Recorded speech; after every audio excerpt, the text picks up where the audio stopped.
Hi friends, good evening. তোমার সকলে কেমন আছো? আবার একটা ছোট্ট মিনি ব্লগ নিয়ে তোমার সাথে চলে এলাম। তো এটা হচ্ছে সন্ধ্যেবেলার ব্লগ। তো সন্ধ্যেবেলা গপু ঠাকুরকে আমি খেতে দিয়েছিলাম, তো সেটাই একটা ভিডিও শ্যুট করলাম। তো চলো, তারপরে হচ্ছে উপরে এসে কৃষ্ণটাকে দেখলাম দুপুরবেলা মানে শ্বশুর খেতে দিয়েছিল, তো তাই খাবারগুলো তুলে ওকে এবার খেয়ে দেবো। তো যাতে সন্ধ্যেবেলা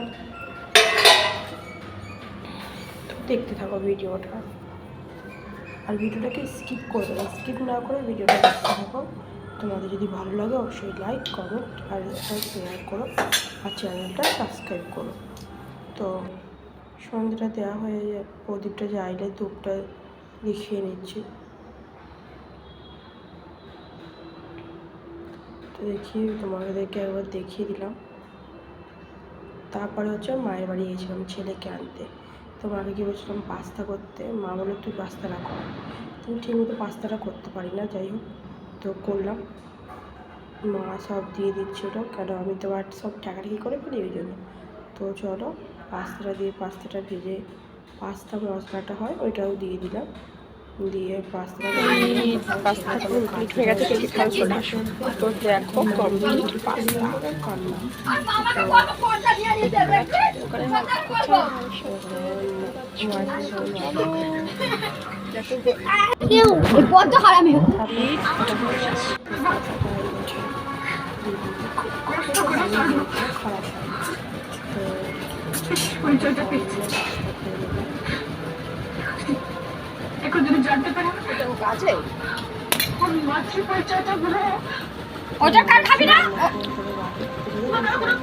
খাবি। তো বাড়িতে এসে দেখি মাংস হয়েছে, তো চিকেন কষা দেখতে পাবো, চিকেন কষাটা তো বর বলেছিল আমাকে করতে, দেখি শাশুড়ি করেছে। আর তার সাথে পরোটা। বলতো মাংসের সাথে কী খেতে ভালো লাগে, ভাত, রুটি না লুচি না পরোটা? আমার তো লুচি পরোটাই খেতে ভালো লাগে। তারপর যাই হোক আমি একটু ভিডিও করছিলাম, তো ভিডিও করার পর মুখটা ধুয়ে নিলাম, মেকআপটা থাকলে তো সারাতে অসুবিধা।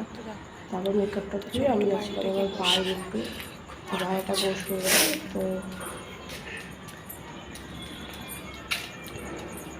তো বাইরেটা গিয়ে একটু গল্প করবো, তাই যাচ্ছিলাম। তারপর রাত্রি 10টা বাজে, তো তারপর ডিনারটাও সেরে নিলাম, মাংস আর পরোটা। দেখতে কি হবে একটু কমেন্টও করবো, আর ভিডিওটা ঠিক কোথা থেকে দেখছো একটু কমেন্টে জানাও। ফেসবুক পেজটা ফলো করো আর ইউটিউব পেজটা ফলো করো। Tata, bye bye, good night.